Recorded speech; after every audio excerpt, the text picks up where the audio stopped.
우리라 내 도를 따르라라는 제목 가지고 이제 말씀을 전하도록 하겠습니다.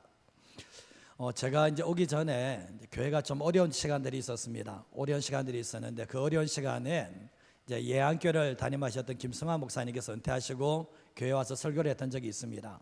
근데 그 김승환 목사님께서 매일 7시 반 되면 저게 말씀과 예화가 와요. 매일 7시 반 돼. 주일 또 오늘 또 7시 반 되면 딱 정확하게 옵니다. 근데 지난주 일날 아침에 목사님께서 제게 예화를 또 말씀을 보내주셨는데 이 내용이었습니다. 극동방송에 보내진 소식인데요. 북한의 압록강가에서 사시는 한 할머니가 계셨습니다. 근데 그 할머니가 교회를 찾아보려고 십자가를 바라보려고 해도 십자가가 하나도 없는 거예요. 한 50년 동안 십자가 한 번도 본 적이 없는 그런 상황 가운데 있었는데 강 건너편에 이제 중국 땅에 교회의 십자가가 세워졌습니다. 근데 교회의 십자가가 세워져서 할머니가 그 십자가를 바를 때 얼마나 감격이 넘쳤는지 그 십자가를 바라면서 눈물을 흘리신 거예요. 근데 십자가를 보기 위해서 할머니는 2시간을 걸어와야 돼요. 그 십자가 보기 위해서 매일 2시간을 걸어서 강가에 나와서 십자가를 바라보시면서 말없이 눈물 흘리면서 돌아가셨다는 겁니다.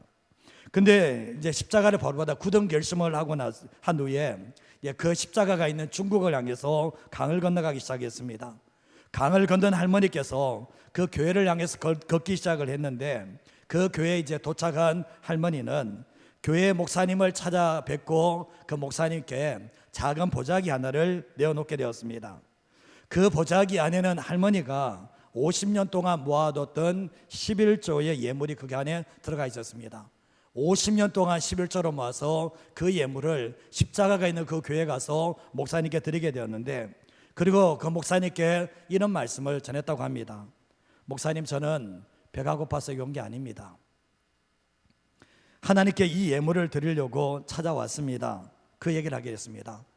그 할머니는 50년 동안 이 11조 예물을 모으셨는데 그 예물 앞에서 목사님은 눈물을 흘리셨는데, 목사님께서 정말 이렇게 이 북한에서 건너왔으니까 배가 고파서 왔는가 이런 생각을 했겠죠.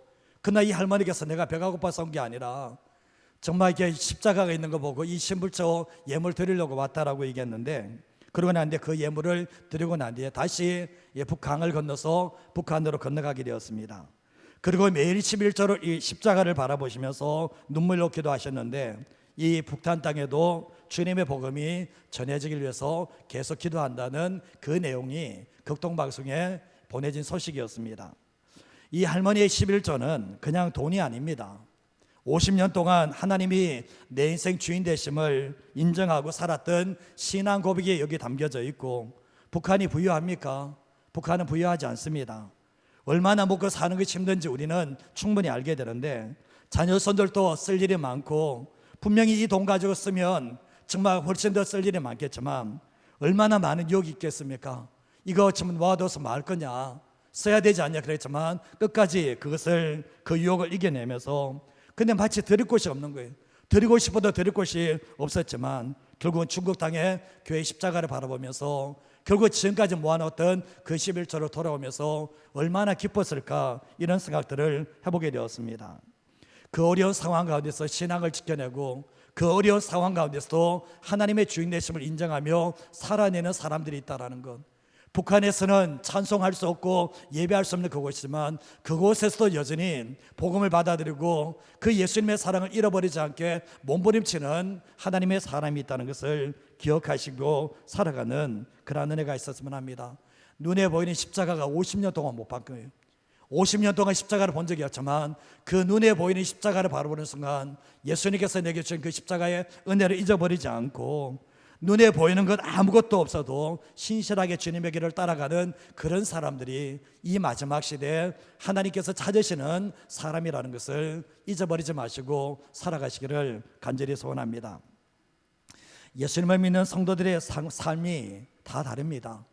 예수님을 믿는 성도들의 삶의 모습이 다 다르다는 것을 알게 되는데, 교회 안에서도 보면 편안하고 여유로운 상태에서 신앙생활 하시는 분들이 있습니다. 반면 힘들고 어려운 상황 가운데서 어쩌면 죽지 못하는 그런 어려운 상황 가운데서도 신앙생활하는 사람들도 있게 되는데, 기본적으로 힘들고 어려운 사람들의 신앙이 더 절박합니다. 정말 심령이 가난하고 애통하는 자가 복이 있다라고 예수님이 말씀을 하셨는데, 내 삶에 의지할 것 하나도 없는 상황 가운데서 주님 외에는 내가 의지할 대상이 없다는 그 심령의 가난함과 주님 앞에 삶의 어려움 가지고 애통하는 그 심령으로 주님을 찾는 사람들이 신앙생활 더 절박할 수밖에 없다는 것은 충분히 알게 되는데, 근데 우리가 힘들고 어렵다고 해서 신앙생활 다 잘하는 건 아닙니다. 반면에 삶이 편안하고 여유로운 사람들 중에 신앙생활 잘하는 사람들이 있습니다. 저는 수도권에 있으면서 이런 분들을 참 많이 봤습니다. 삶이 모든 게 다 부족함이 없어요. 다 여유로워요. 그럼에도 불구하고 정말 신앙생활을 너무 잘하는 모습을 보게 되는데, 이런 분들의 특징이 뭐냐 보면 힘들고 어려운 순간들을 주님을 의지함으로 이 모든 것을 다 이겨냈어요. 힘들고 어려운 상황이 있었습니다. 그 어려운 상황 가운데서도 하나님께 기도함으로 이겨냈고, 지금 누리고 있는 모든 것이 당연한 것이 아니라 하나님의 은혜라는 것을 알기 때문에, 정말 지금 상황이 나아졌다고 해서 내 모든 삶이 하나님의 은혜라는 것을 알기 때문에 하나님이 주신 것에 목을 매는 인생이 아니라 그것을 주신 하나님께 목숨을 걸고 따라가는 사람이 될 때 그 사람이 신앙생활 참 잘하게 되는 모습을 보게 되는데, 저는 후자가 더 잘한다고 생각해요. 내가 힘들고 어려울 때 주님을 찾는 그 신앙보다는 모든 삶이 주님 없어도 편안한 삶을 살아갈 수 있지만 여전히 주님을 사랑하고 여전히 주님을 의지하는 그 신앙 자체가 더 위대하다는 것을 많이 깨닫게 됩니다. 이스라엘 백성들이 어떻습니까? 하나님께서 애굽 땅에 있을 때, 정말 종노를 하고 있을 때 하나님께서 구원해 내셨습니다. 출애굽시켜 주셨습니다. 그리고 광야 40년 동안 가면서 이스라엘 백성들이 힘들어 죽겠다고 했지만 하나님께서는 그들의 신앙을 만들어내기 때문에 가나안 땅에 들어가면 하나님을 버릴 것이 분명하기 때문에 이 40년 동안의 세월 속에서 족한 은혜를 주시면서 그들의 신앙을 만들기를 원했는데, 힘들고 어려운 상황 가운데서 오직 하나님만 의지하는 신앙 만들어내기 위해서 40년의 세월을 보내게 되었습니다. 그러나 이 40년의 세월 동안에 하나님께서 먹을 것을 공급하셨고, 하나님께서 모든 위기 가운데서도 극복하게 하시고 모든 삶을 주님께서 책임져 주셨습니다. 근데 하나님께서 정말 이들 이스라엘 백성을 되돌아봐도 그 순간에는 너무나 어려웠지만 지난 세월 다 되돌아보면 하나님의 손길이 닿지 않은 것이 하나도 없다는 것을 깨달을 수밖에 없었던 것이 그들의 삶이었습니다. 그러나 하나님께서 약속의 가나안 땅에 들어가서 그들에게 명령하셨던 것이, 이 가나안 땅에 있는 모든 사람들을 다 쫓아내라. 이 사람들로 쫓아내지 않으면 너희들이 결국은 가나안 신을 섬기게 되고 나를 버리게 될 거라고 주님이 말씀을 하셨거든요. 그러나 이 이스라엘 백성들이 실패했던 게, 하나님의 시험에 통과하지 못했던 게 뭐냐 보면, 그들의 모습이 아무리 강하다 할지라도 하나님은 이길 수 있다라고 했으면 그 말씀에 순종했으면 괜찮았겠지만 하나님의 말씀에 순종하지 않은 못해서 약속의 가나안 땅에서도 쫓겨가게 되고 우상을 섬기는 삶을 살게 됐다는 것을 알게 됩니다. 하나님을 버렸죠. 하나님의 은혜를 간직하면서 오직 하나님만 섬기는 삶을 살아야 되는데, 눈의 부요함이 결국은 하나님을 떠나는 계기를 만들어냈다는 것을 알게 됩니다. 근데 우리의 삶을 한번 되돌아보십시오. 내가 힘들고 어려울 때 얼마나 주님을 깊게 만났는가? 그리고 그 은혜를 내가 지금 간직하고 있는 삶을 살고 있는 건가? 내 삶이 편안해진 상황 가운데서도 나는 여전히 하나님께서 내게 주신 것에 목을 매는 인생이 아니라 눈에 보이지 않지만 내 삶을 이끌어 오신 그 주님만을 의지하는 삶을 살고 있는가 한번 점검해 보면 나의 신앙의 현주소를 충분히 알 수가 있게 됩니다. 오늘 시편 81편 말씀은 하나님께서 그들에게 원하는 게, 너희는 내 말에 순종해라, 나의 음성을 듣고 순종하라고, 청종하고 나의 도를 따르라고 주님이 말씀을 하셨는데, 그렇게 해야 될 이유가 뭐냐 보면 애굽에서 내가 너희를 구원했기 때문에 구원자 되신 하나님을 기념하며 나를 따르라고 주님이 말씀을 하고 계십니다. 자, 오늘 말씀 첫 번째로 하시는 게 뭔가 같이 한번 읽어보겠습니다. 오직 예수님만이 나의 구원자 되심을 믿어야 합니다. 저는 이게 너무나 중요하고 교회 안에 있는 성도들이 이걸 들어야 돼요. 오직 예수님만이 나의 구원자 되심을 정말 믿고 있는 건가? 그 만난 그 주님을 내가 확신하고 있는 건가 생각해 보셔야 되는데, 지난번에 제가 박한수 목사님에 대해서 한번 설교를 하면서 책이 내가 구원받은 줄 알았습니다. 내가 구원받은 줄 알았으면 이 책에 있는데, 이 책에서 제가 좀 부연 설명을 드리면, 이 책에 처음 보면 본론으로 들어가기 전에 첫 서두에 이런 질문을 던집니다. 구원의 문제, 고민하고 있습니까? 구원의 문제 고민하고 있습니까? 이렇게 얘기하거든요. 근데 이분이 목사님께서 목회를 하면서 성도를 볼 때마다 이런 고민을 한다는 거예요. 저 성도는 과연 구원을 받았을까? 저도 이 고민 정말 많이 합니다. 정말 직분과 상관없이 늘 고민하는 게 뭐냐 보면 저 성도는 과연 구원을 받았을까?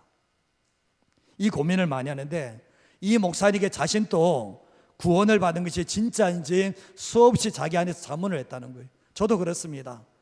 제가 정말 이 고민을 얼마나 많이 했는지, 내가 정말 하나님의 은혜가 아닌 구원 받는 사람이 맞는 건지 정말 고민하고 내 안에서 자문하고 그렇게 확신을 가지고 확답을 하고 왔거든요.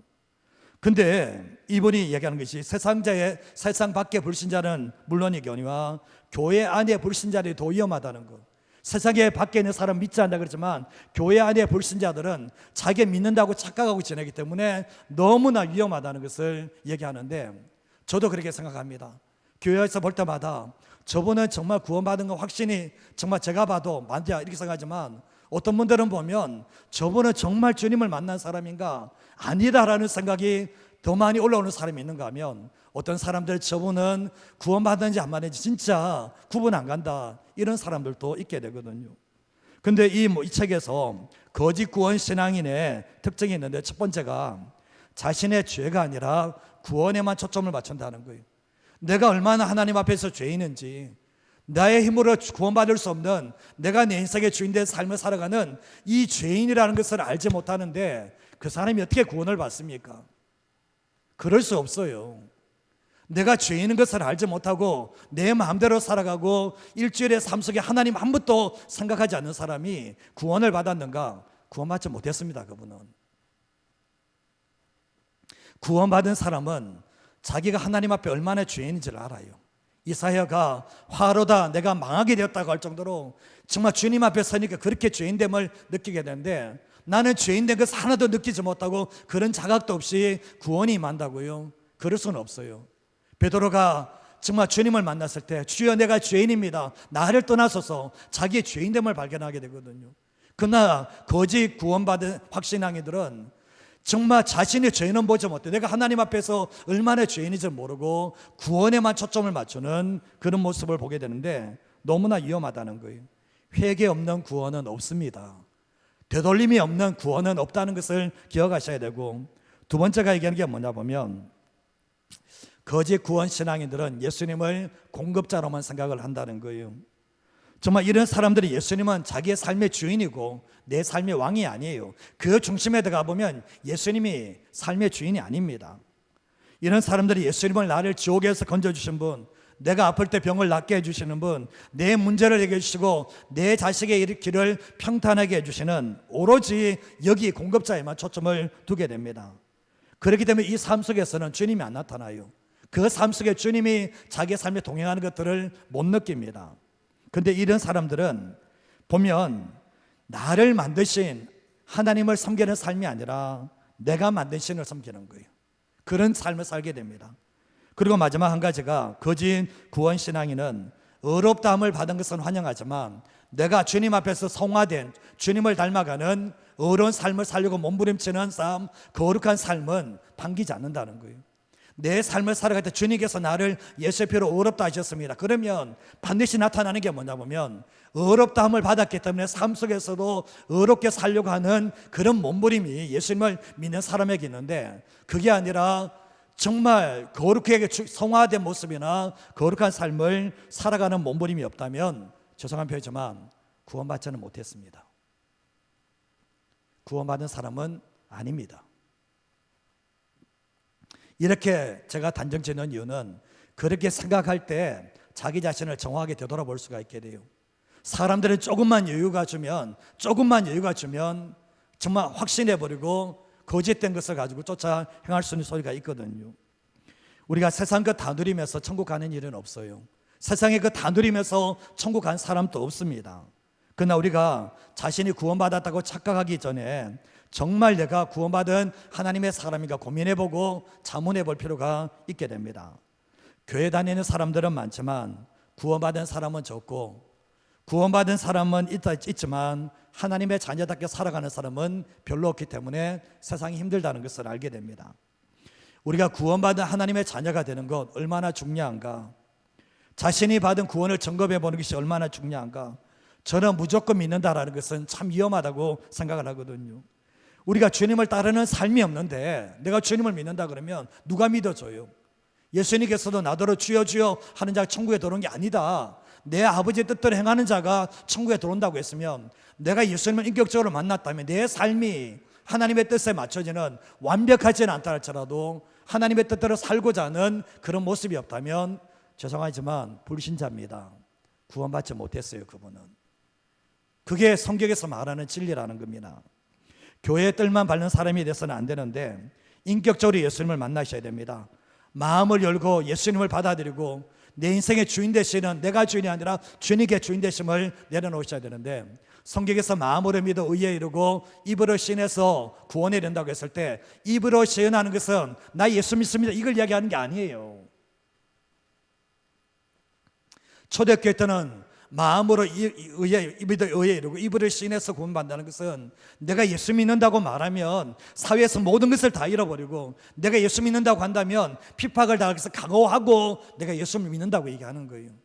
조롱당하고 핍박당하는 것을 다 받아들이겠다는 것 속에서 내가 입으로 예수님을 구원자로 시인한다라고 고백을 하는 거거든요. 그래서 이런 사람들은 순교를 가까우게 됐고 어떤 순간 가운데서도 예수님을 주인으로 모시는 삶을 살게 됩니다. 신앙은 경험입니다. 신앙은 이론이 아니에요. 신앙은 머리가 아닙니다. 사울이 그랬잖아요. 사울은 자기가 하나님을 알고 하나님을 믿어서 천국에 가장 먼저 갈 사람에게 얘기했는데, 근데 결국 뭡니까? 자기는 하나님을 위해서 최선을 다해 열심히 산다고 했지만 예수 믿는 사람이었습니까? 하나님을 믿는 사람이었습니까? 아니었잖아요. 자기 착각에 빠져 있었다는 것을 알게 되는데, 우리가 신앙생활할 때 구원은 신앙생활의 첫 관문인데 이 관문을 넘어서지 못하는 사람, 내가 믿는 게 아니라 주님께서 믿어지게 하시는 그러한 역사가 없는 사람들은 교회 다닌다고 해서 그리스도인은 아니라는 것을 알게 되고, 그 삶 속에 아무것도 안 달랐죠. 아무런 변화가 없다. 그는 예수 믿는 사람 아닙니다. 그는 구원받은 사람 아니라는 얘기예요. 요한일서 5장 10절 말씀에도 보면 같이 한번 읽어볼까요? 하나님의 아들을 믿는 자는 자기 안에 증거가 있고 하나님을 믿지 아니하는 자는 하나님을 거짓말하는 자로 만드나니, 이는 하나님께서 그 아들에 대하여 증언하신 증거를 믿지 아니하였습니다. 하나님의 아들을 믿는 자는 자기 안에 증거가 있다. 도장과 같이 절대로 변하지 않는 그 증거가 있는데, 이거는 자기 확신에서 자기 착각에서 나온 게 아니에요.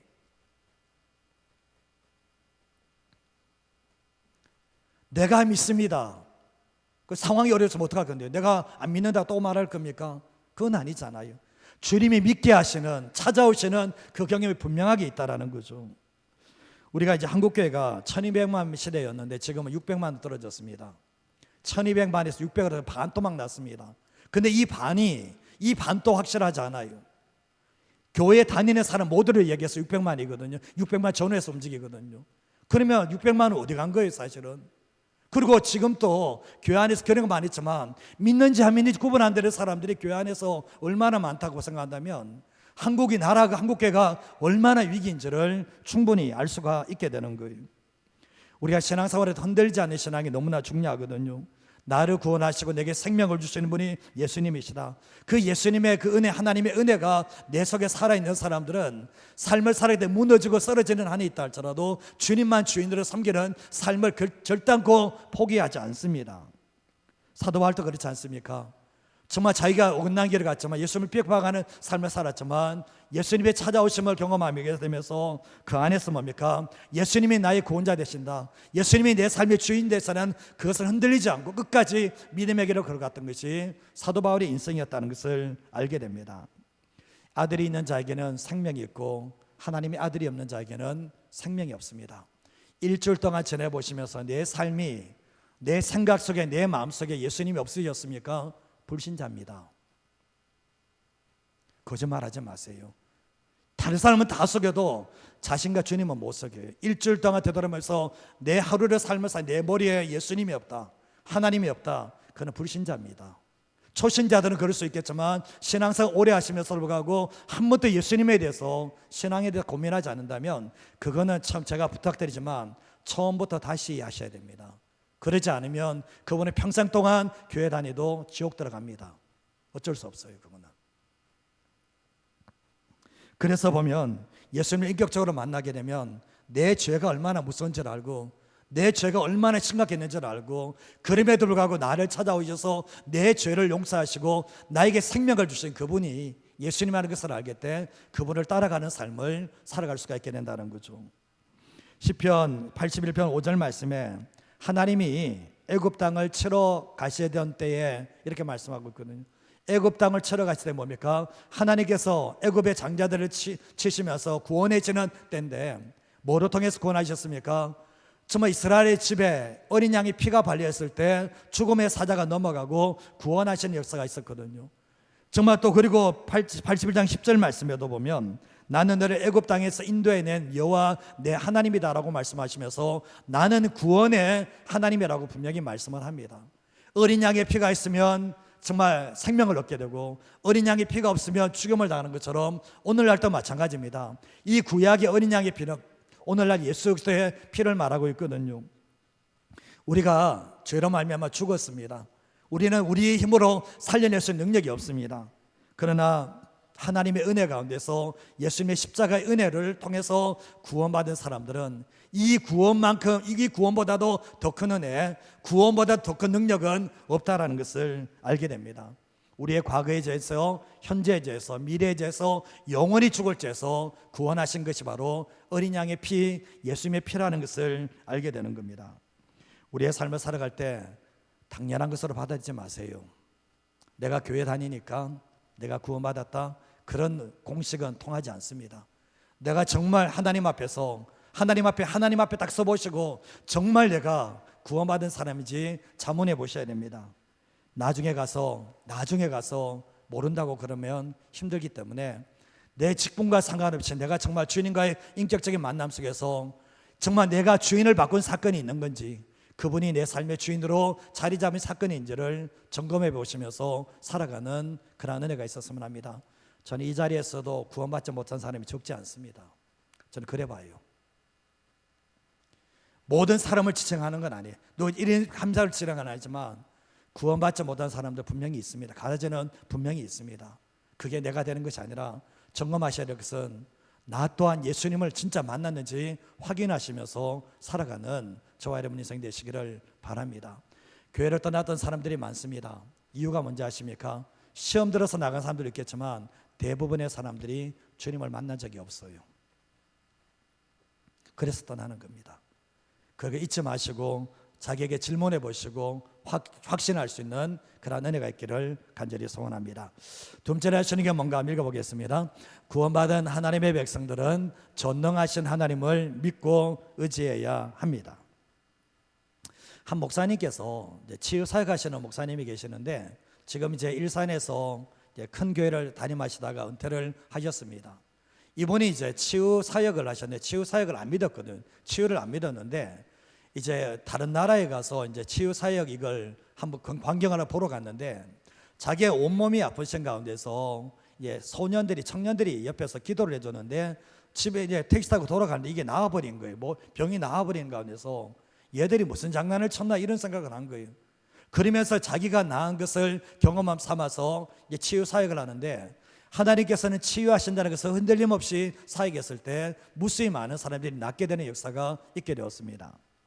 구약에서 엘샤다이라는 말이 전능하신 하나님이라는 뜻을 가지고 있는데 엘은 하나님이고 샤다이는 전능자 통치자라는 뜻을 가지고 있거든요. 창세기 17장 1절 말씀을 보시면 뭐라고 하냐, 아브라함이 99세 때 여호와께서 아브라함에게 나타나서 그에게 이르시되 뭐라고요? 나는 전능한 하나님이라 너는 내 앞에서 행하여 완전하라고 말씀하셨거든요. 근데 18장 11절에서 15절 말씀에 아브라함과 사라는 나이가 많았고 사라에게는 여성의 생리가 끝났다. 쉽게 하면 아들을 낳을 수 없는 절망적인 상황입니다. 12절 말씀에 사라가 속으로 웃고 말하되 내가 노쇠하였고 내 남편도 늙었는데 내게 무슨 즐거움이 있냐, 아들 준다고 그러는데 내게 무슨 아들 생기냐고 완전히 포기를 한 상황이죠. 그때 여호와께서 아브라함에게 말씀하십니다. 왜 사라가 속으로 웃으며 이르기를 내가 늙었거늘 어떻게 아들을 낳으리요 하느냐 얘기하면서 14절 말씀 한번 읽어볼까요? 여호와께 능하지 못한 일이 있겠느냐? 기한 이를 때에 내가 내게로 돌아오리니 사라에게 아들이 있으리라. 이 사라는 뭡니까? 하나님의 전능하신 하나님을 믿지 않아요. 내 몸을 보니까 아이를 낳을 수 없는 상황 가운데 있었는데, 절망적인 상황인데 아들을 주겠다고 해도 안 믿어요. 의심을 넘어서 완전히 불신으로 간 상황 가운데 있는데, 여호와께 능하지 못한 일이 있겠느냐, 내게 불가능한 일이 있겠느냐 말씀하시면서 너는 나를 믿으라고 말씀을 하는 거죠. 성경에서 기적을 빼버린다면, 기적이 허구고 기적이 만약에 지어낸 말에 불과하고 거짓말에 불과하다면 성경은 껍데기밖에 안 남을 겁니다. 껍데기밖에 안 남아요. 성경은 하나님의 능력, 인간이 행할 수 없는 능력에 대해서 말하고 있는데, 하나님의 능력을 믿는 사람들은 기도할 겁니다. 하나님의 능력을 믿지 않는 사람은 기도 안 합니다. 여러분 보면 하나님의 능력을 믿는 사람들은 내 자식들이 아프면 하나님께 기도할 겁니다. 하나님의 능력을 믿지 않는 사람은 기도 안 합니다. 특징이 그거거든요. 우리가 되돌아보면 위기의 상황에 안 봉착한 사람이 누가 있습니까? 저의 인생 되돌아보면 모든 삶이 다 위기였습니다. 모든 삶이 위기였는데 다 하나님께서 뚫고 오게 하셨는데, 기도하지 않고서 뚫고 나온 적도 있지만, 누군가의 기도를 통해서 왔지만, 힘들고 어려운 상황 가운데서 기도할 때마다 내가 생각했던 것보다, 내가 구하는 것보다 더 충만하게 채우시는 하나님의 역사가 있게 되었거든요. 하나님께 구하지 않는다는 것은 하나님께 믿지 않기 때문에 그래요. 믿지 않으니까 이렇게 구하지 않거든요. 그리고 하나님이 다 알아서 해준다고 생각하는 사람들, 믿음 좋은 사람이 아닙니다. 그 사람은 믿음 좋은 사람이 아니라, 정말 믿음이 있는 사람들은 하나님께서 약속을 하셔도 그래도 주님이 하시는 말씀은 내게 구해야 된다라고 말씀을 하고 있거든요. 시편 81편 6절에 7절 말씀에도 보면, 이르시되 내가 그의 어깨에서 짐을 벗기고 그의 손에서 광주를 놓게 했다. 이게 뭐냐 보면, 노예 생활할 때 어깨에서 짐을 벗겼고 그의 광주리를 놓게 만든 것이 하나님이다 얘기하고 있고, 뒤에 말씀에 7절 말씀에 내가 고난 중에 부르짖음에 내가 너를 건졌다라고 말씀을 하고, 은밀한 곳에서 내게 응답했다라고 말씀을 합니다. 그래서 1절 말씀에 능력 되시는 하나님을 찬양하라고 이 81편 1절 말씀에 분명히 말씀을 하고 있거든요. 그러면서 8절에 10절 말씀에 보면, 내 백성이여 들으라, 내가 내게 증언하리라. 이스라엘의 내가 내게 듣기를 원하더라. 뭐라고 합니까? 너희 중에 다른 신을 두지 말며 이방 신에게 절하지 마라고 얘기하면서 10절 말씀에, 나는 너를 애굽 땅에서 인도해낸 여호와 내 하나님, 내가 내 인생의 주인이니까 내 앞에서 입을 크게 열라, 내가 채우리라 하였으나 얘기하면서 뒤에 말씀은 구하지 않는 모습을 보게 됩니다. 하나님께서 원하는 게 뭡니까? 내가 너를 구원했으니까 정말 내게만 구하라겠지만, 이스라엘 백성은 어떻게 했습니까? 바알신 앞에서, 아세라신 앞에서 거기에서 복받기를 원해서 찾아갔고 다 그렇게 했거든요. 이유가 뭐냐 보면, 하나님의 구원되심과 하나님의 능력되심을 믿지 않기 때문에 전과 엉뚱한 데 가서, 우상들에 가서 절하고 구하는 모습을 가지게 되었던 거죠. 하나님께서 하시는 말씀이, 나는 너의 하나님이니까 내 입을 내게 크게 열라, 그러면 내가 채우라 하지만, 이스라엘 백성들은 하나님의 능력을 믿지 않았기 때문에 구하지 않는 모습을 보게 됩니다. 11절과 12절 말씀에도 보면, 내 백성이 내 소리를 듣지 않으며 이스라엘이 나를 원하지 않았다. 그리고 12절 말씀에도, 그러므로 내가 그의 마음을 완악한 대로 버려두어 그의 임의대로 행하게 하였다라고 말씀을 합니다. 하나님께서는 내가 채울 테니까 내게 구하라고 얘기하지만 듣지 않습니다. 하나님 내게 풍성하게 주지 않잖아요. 가나안 족속들은 바알에게 가면 아사리가 축복 주는데 하나님 잘 주지 않잖아요. 그러면서 구하지 않았는데, 주님이 하시는 말씀은, 그러면 네 마음대로 살아라는 거예요. 네 마음대로 하라는 거예요. 그의 마음을 완악한 대로 버려둬서 그 임의대로 행하도록, 바알에게 가서 절하고 아사리가 절하도 그냥 주님은 놔둬버리는 그런 모습을 보게 되었던 거죠. 히브리서 11장 6절 말씀에 보면, 믿음이 없이는 하나님을 기쁘시게 하지 못한다. 하나님께 나아가는 자는 반드시 그가 계신 것과 또한 그를 찾는 자들에게 상 주시는 이심을 믿어야 된다고 말씀하고 있거든요. 구원을 받았다는 것, 정말 나를 죄에서 구원했다는 것은 이거보다 더 큰 사건은 없어요. 근데 죽어보면 알아요. 구원받은 사람은 이거보다 더 큰 은혜와 능력이 없었다는 것을 알게 되는데, 하나님께서 이스라엘 백성들을 구원해 나가시는데 기도하면 도와주시는 하나님의 역사가 있게 되었거든요. 근데 우리의 삶 속에 한번 되돌아보십시오. 내 삶에 위기가 있을 때, 내 자녀들이 아플 때, 내 삶의 길이 막혔을 때 정말 기도를 하는가? 하나님을 믿는다면, 하나님의 지혜와 하나님의 능력을 믿는다면 기도하겠지만, 하나님을 믿지 않은 사람들은 기도하지 않습니다. 기도하지 않으면 그 삶이 나아지는가? 더 나아지지도 않습니다. 주님이 하시는 말씀은 내게 입을 크게 열라고, 내가 채우겠다라고 말씀을 지금도 하고 계시거든요. 그래서 구하고 찾고 두드리라는 게 뭐냐 보면, 내가 너의 인생의 주인이니까 내가 너의 필요한 것들을 채워주겠다라고 말씀하는데, 기도하지 않는다면 얻을 수 없다라는 것을 알게 되는 겁니다. 역대상 16장 11절 말씀을 같이 한번 읽어보겠습니다. 여호와와 그의 능력을 구할지어다, 항상 그의 얼굴을 찾을지어다. 첫 번째가 여호와, 하나님 자신을 구해야 돼요. 하나님을 더 경험하기 위해서 하나님을 구해야 돼요. 두 번째가 그의 능력을 구하라는 거예요. 그리고 항상 그의 얼굴을 찾으라고 말씀하고 있는데, 성경 말씀, 이것은 다윗과 관련된 말씀인데, 다윗은 하나님의 임재를 사모하고 그 다음에 하나님의 능력을 구합니다. 이 정말 골리앗을 무너뜨릴 때도 하나님의 능력을 이겼고, 삶을 살아갈 때도 사자와 곰에게도 어린 양을 빼앗을 때도 하나님의 능력으로 이겨나가는 모습을 보게 됩니다. 우리의 삶을 살아갈 때 그렇습니다. 위기의 순간에 누구를 찾아가냐는 거예요. 나는 위기의 순간에 뭘 하고 있냐는 거예요. 우리가 되돌아보면 하나님께 구원을 받았다고 얘기하면서 내 삶에 어려움이 닥쳤는데, 문제가 닥쳤는데 하나님께 달려가지 않고 사람에게 달려간다. 그 사람은 사람을 믿는 사람입니다. 하나님을 믿는 사람은 아니죠.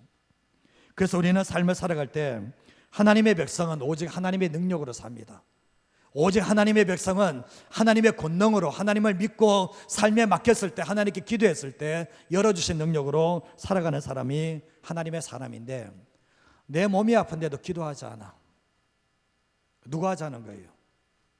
내 자녀들이 지금 아파서 저런 상황이 있는데 누가 기도하는 겁니까?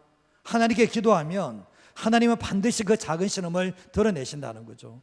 그래서 예수 믿는 사람들은 내 삶의 사방이 다 막혀도 하나님이 열어주시면 열리는 겁니다. 그래서 그 능력을 믿고 하나님께 기도하는 삶을 살아갈 때 하나님의 역사가 나타난다는 것을 잊지 마시기를 바랍니다. 우리의 삶을 살아갈 때 하나님 없는 부요가 얼마나 죄악인지 아십니까?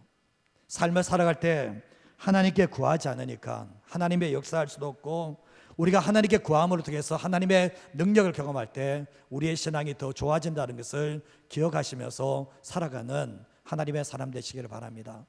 지금 한국이 참 위험한 게 뭔지 아십니까? 이제는 하나님 없어도 삶을 살아갈 수 있는 그런 그 자리까지 올라왔습니다. 그래서 교회 안에서 기도하는 소리가 점점점 작아지고, 이제는 기도원에서 기도하는 소리 안 들립니다. 어느 집회한다, 이제 안 갑니다. 안 갑니다. 제가 금요일날 설교했지만 많은 사람들이 바쁘다, 피곤하다 입에 달렸습니다. 바쁘다, 피곤하다. 정말 유두고가 이제 드로아에서 사도 바울이 설교 잘 때 이 3층에서 떨어져 죽었거든요. 떨어져 죽었는데, 그거 죽고 난 뒤에 그러면 집회가 끝났는가? 아니요, 밤이 새도록 말씀을 전합니다. 그런 영적인 갈망이 결국 교회를 살려냈는데, 어느 순간에 이제는 뭐냐 보면 기도하자 그러면 안 옵니다. 그러면서 자기의 영혼은 죽어가는데 그거는 못 보고 자기의 삶이 괜찮으니까 내가 괜찮다고 생각하는데, 주님 앞에 자기의 영혼의 실상을 볼 줄 알면 주님 앞에 기도할 수밖에 없어요. 라오디게아 교회가 모든 것이 다 좋으니까 우리는 부족함이 없다 그랬는데, 주님이 하시는 말씀은 너 영혼을 보라는 거예요. 영혼을 보라는 거예요. 저는 우리의 교회도 그렇지만 지금 각 교회가 정말 너무나 문제되는 게 뭐냐 보면, 이제는 기도의 자리도 안 와요. 주일날 예배 드리면 이게 모든 게 다 끝났다고 생각해요. 하나님 없는 삶을 살아가면서 전혀 애통함이 없는 이런 시대에 지금 들어가고 있다는 거죠. 그러나 이 가운데서도 하나님 앞에 깨어있는 사람들이 결국 뭡니까? 하나님의 교회를 세워나가고 하나님께 쓰임받는 삶을 살 수 있다는 것을 잊어버리지 마시고 살아가시기를 바랍니다. 저는 여러분들의 인생을 책임질 수 없어요. 저는 여러분의 영혼도 책임질 수 없어요. 여러분의 영혼은 여러분이 책임지는 겁니다. 여러분의 영혼은 여러분 앞에 차게 되는데, 내가 하나님 앞에서 살아있는 영혼이 된다면 내 삶의 모습은 주님이 어떻게든 인도해 가십니다. 그러나 내 삶의 모든 것이 다 잘 된다 할지라도 내 영혼이 죽어 있으면 그건 다 죽은 거예요. 그걸 항상 잊어버리지 마시고 하나님께 살아있는 심령으로 살아가는 우리 모든 성도 되시기를 주님의 이름으로 축복합니다. 한 가지 더 말씀을 드리면 같이 읽어볼까요? 신앙의 결국은 하나님의 말씀을 청종하며 따르는 신앙이어야 합니다. 신앙의 결국은 여기로 간다는 거예요. 하나님의 능력을 경험하는 이유가 뭔가? 하나님의 역사하심을 경험하는 이유가 뭔가? 결국은 하나님의 말씀을 청종하며 따르는 신앙으로 가기 위해서 과정이라는 것을 알게 됩니다. 제가 교회 처음 와서 이제 집회를 했는데 선교적 삶, 선교적 교회에 대해서 이야기하면서 그때 태영건설의 박종철 상무님이 우리 교회에 와서 설교했던 적이 있거든요. 그분은 이제 예수님을 믿게 된 과정이 어머니의 질병, 어머님이 불치병에 걸렸는데 이게 기도해서 목사님 기도했는데 그 병이 나아버린 거예요. 이분이 정말 똑똑한 사람이에요. 정말 머리가 좋은 사람인데 이분이 예수님을 이제 안 믿을 수 없는 거, 어머니가 지금 앞에서 나아버렸으니까. 그러면서 한 번도 관심 가지 않았던 예수님께 관심을 가지며 교회에 와서 예수님을 영접하게 됐는데, 어머님을 살려주신 하나님이 계시기 때문에 그 주님을 사랑하며 자기 인생을 주님께 드리고 결정하고 삶을 사는데, 회사에 들어가서 세상에 동화되지 않습니다. 세상의 죄와 동화되지 않고 세상에서 구별된 삶을 살아가며, 그리고 거기에서 회사를 위해서 정말 충성을 다했습니다. 회사를 사랑하고 회사를 위해서 헌신하고 삶을 사는데 결국은 회사에서 나오게 되었습니다. 그런데 제 인생 가운데서 만난 세상 속의 그리스도인 중에 그 사람보다 더 좋은 사람은 본 적이 없어요. 세상에 상무에서 쫓겨날 때도 미련 없이 나가더라고요. 근데 직장에 생활할 때 다른 동료보다 10년 넘게 성장을 한 거예요. 지금 다른 동료들이 과장에 있는 사람도 있는데 상무까지 올라갔거든요. 정말 회사를 위해서 기도하고 헌신해 나가고 영혼 살리기 위해서 몸부림쳤을 때 그 자리에 올려주시는 역사가 있게 되었거든요. 근데 그분은 결국 뭡니까? 구원받고 난 뒤에 자기 어머니가 그렇게 치유받고 난 뒤에 자기가 결단한 것이 주님의 말씀에 청종하고 주님을 따르기로 결단하는 그 삶을 지금도 살고 있는 겁니다. 제가 이제 카톡을 이제 가끔 받다가 지난번에 박명수 형 카톡에 대해서 한번 설명했던 적이 있어요. 강아지를 훈련시키는 법. 강아지를 훈련시킬 때 먹을 거 주면서 앉아, 먹을 주면서 돌아, 먹을 주면서 하니까 손 딱 내밀고 손 내밀고. 강아지도 이렇게 합니다. 사실은 먹을 거 주면 이렇게 다 훈련 받습니다. 부모님들이 자녀들을 할 때 보면 자녀들에게 모든 필요한 것을 공급하면 자녀들이 성숙하게 되게 됩니까? 부모님을 사랑하고 부모님의 말씀에 따르는 삶을 살아가는 게 자식들의 모습이잖아요. 그러면 우리는 뭡니까? 하나님의 자녀들은 뭡니까? 우리를 구원해 주셨습니다. 하나님께서 우리에게 필요한 모든 것을 다 공급해 주셨습니다. 그러면 우리는 어떻게 삶을 살아야 되는 겁니까? 그분의 말씀을 청종하며 따라가는 삶은 선택이 아니라 필수라는 것을 우리는 반드시 기억해야 된다는 거죠. 우리가 신앙생활할 때 내가 믿는 하나님은 누군가? 내 삶에서 내가 믿는 하나님은 어떤 자리를 차지하고 있는가? 내 자식보다는 혹시 못한 거 아닙니까? 하나님의 자리가 내 자식보다 더 못한 거 아니에요, 사실은? 내 가족보다도 하나님이 더 못한 거 아닙니까? 한번 되돌아보십시오. 내가 정말 평생 하나님만 믿고 신뢰할 분이신가? 그분이 내 평생 하나님께 목숨 걸고 신뢰하며 따라갈 만한 그런 분이신가? 하나님의 말씀이라면 내 생각, 내 계획 내려놓고 다 내려놓고 그분을 따를 수 있겠는가? 가능한가는 거죠. 주님이 우리에게 원하시는 게 뭐, 내가 너 구원해 줄거, 내가 너의 삶의 모든 문제를 응답하는 이유가 뭔지 아냐? 그렇다면 너는 나의 존재를 인정하고 내 말에 청종하며 나를 따르기 위해서 주님께서 그렇게 해준다라고 말씀을 하고 있거든요. 그러나 신앙생활할 때 보면 자기 마음대로 신앙생활하는 사람들은 주님의 좋은 것만 다 받아요. 주님의 구원, 주님의 능력 받고 난 뒤에 그 다음부터는 내 갈 길 갈게요. 그게 주님의 마음을 아프게 한다는 것을 알게 됩니다. 기적이라는 것은 하나님의 살아계심을 경험하는 거잖아요.